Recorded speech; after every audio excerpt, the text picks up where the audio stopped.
మా ఆఫీస్ వాళ్ళ ఫోన్లు కూడా ట్యాప్ చేసిండ్రు. ఫోన్ ట్యాపింగ్ చాలా భయంకరమైంది. కిషన్ రెడ్డి, కాంగ్రెస్ బీఆర్ఎస్ కలిసి నాటకాలు ఆడుతున్నాయి. ప్రతిపక్షంలో ఉన్నప్పుడు సిబిఐ ఎంక్వైరీ కోరిన రేవంత్ రెడ్డి ఇప్పుడు సైలెంట్ అయిపోయారు. బీజేపీని అడ్డుకునేందుకు ఆ పార్టీలు కుట్రలు చేస్తున్నాయి. బీజేపీతోనే తెలంగాణకు రక్షణ అని వ్యాఖ్య.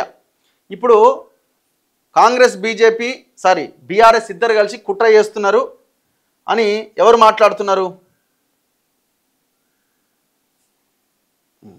కిషన్ రెడ్డి మాట్లాడుతున్నారు.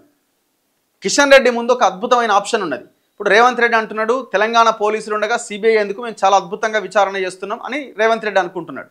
ఇక బీఆర్ఎస్ అంటే వాళ్ళు దొంగలు, వాళ్ళే తప్పు చేశారు కాబట్టి వాళ్ళని పక్కన పెడదాం.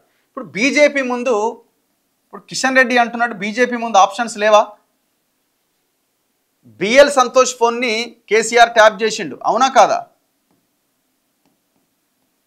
కేంద్రంలో అధికారంలో ఎవరున్నారు? బీజేపీ అధికారంలో ఉన్నారు. మరి ఇప్పుడు బిఎల్ సంతోషో లేకపోతే ఇంకెవరో వెళ్ళి కంప్లైంట్ ఇవ్వచ్చు కదా సిబిఐకి.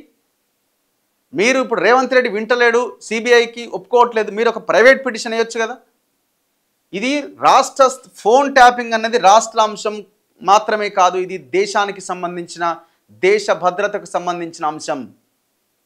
ఒక ప్రైవేట్ పిటిషన్ వేసి తెలంగాణలో అరాచకం జరిగింది, అది సిబిఐ ఎంక్వైరీనా, లేదు అవసరమైతే ఈ దేశ పార్లమెంట్ని ప్రత్యేకంగా సమావేశపరిచి ఒక రాష్ట్రంలో ఈ రకమైన భయంకరమైన వ్యవహారం జరిగింది, దీన్ని ఏం చేయాలి అన్న దాని విషయంలో ఒక చర్చ పెట్టండి.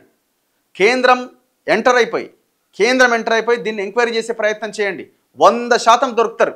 ఇప్పుడు మీరు ఎమ్మెల్యేల కొనుగోలు కేసులో వెరీ క్లియర్గా కేసీఆర్ కొన్ని ఆడియోలు జడ్జిలకి, అన్ని రాష్ట్రాల ముఖ్యమంత్రులకు పంపిండు. ఆయన లీక్ చేసిన 2 ఆడియోల్లో ఫోన్ ట్యాప్ చేస్తే ఆయన దగ్గరికి వచ్చిన ఆడియోలు అవన్నీ క్లియర్గా అర్థమవుతున్నది.